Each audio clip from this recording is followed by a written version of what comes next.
دنیا بھر میں منجی بشریت امام آخرالزماں علیہ السلام کا 1188واں جشن ولادت باسعادت پورے مذہبی عقیدت اور احترام سے منایا جا رہا ہے۔ اس موقع پر دنیا بھر میں خصوصاً عراق کی مسجد سہلہ اور ایران کی مسجد جمکران میں خصوصی اجتماعات ہوتے ہیں جہاں مخصوص دعائیں اور اعمال بجلائے جاتے ہیں۔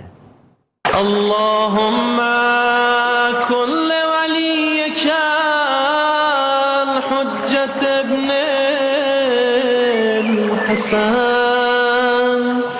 رسول خدا صلی اللہ علیہ وآلہ وسلم کے بعد امام مہدی آخرالزماں علیہ السلام کی ذات والا صفات وہ ہے کہ جس پر امت مسلمہ کے تمام مکاتب و فکر اور مسالک کا اجماع ہے کہ آپ قیامت سے قبل ظہور کریں گے۔ جب دنیا ظلم و جور سے بھر چکی ہوگی، امام اسے امن و آشتی کا گہوارہ بنائیں گے اور خدا کے دین پر وہ حکومت قائم ہوگی کہ جس کا وعدہ خدا نے قرآن میں کیا ہے۔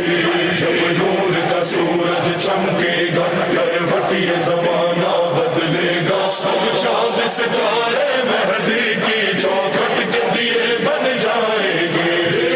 11ویں امام حضرت امام حسن عسکری اور جناب سیدہ بی بی نرجس خاتون کے لخت جگر اور ہمارے منجی و مہدی حضرت امام آخرالزماں کی ولادت باسعادت 15 شعبان المعظم 255 ہجری کو سامرہ میں ہوئی۔ اس پرمسرت موقع پر یوں تو دنیا بھر میں جشن منایا جاتا ہے، لیکن مسجد سہلہ عراق اور مسجد جمکران ایران میں خصوصی عبادات و اعمال کے ساتھ جشن منایا جاتا ہے۔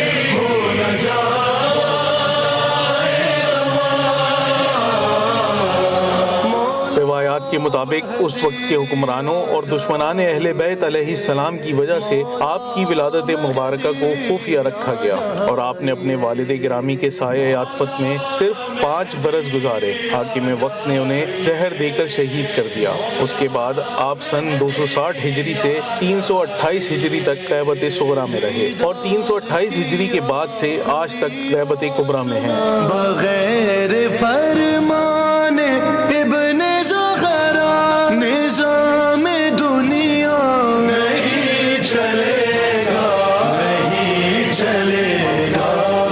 حضرت ابو سعید خدری روایت کرتے ہیں کہ رسول اللہ صلی اللہ علیہ وآلہ وسلم نے فرمایا، آخری زمانے میں زمین ظلم و جور سے بھر جائے گی تو میری اولاد سے ایک شخص پیدا ہوگا جو اپنے زمانہ خلافت میں زمین کو عدل و انصاف سے بھر دے گا جس طرح اس سے پہلے وہ جور و ظلم سے بھر گئی ہوگی۔ آج بھی دنیا بھر میں آپ کی ولادت کے موقع پر خصوصی طور پر دعائے استغاثہ اور مناجات کی جاتی ہیں کہ اب جب دنیا ظلم و جور سے بھر چکی ہے، اب آپ ظہور فرمائیں اور اس دنیا کو عدل و انصاف کا گہوارہ بنا دیں۔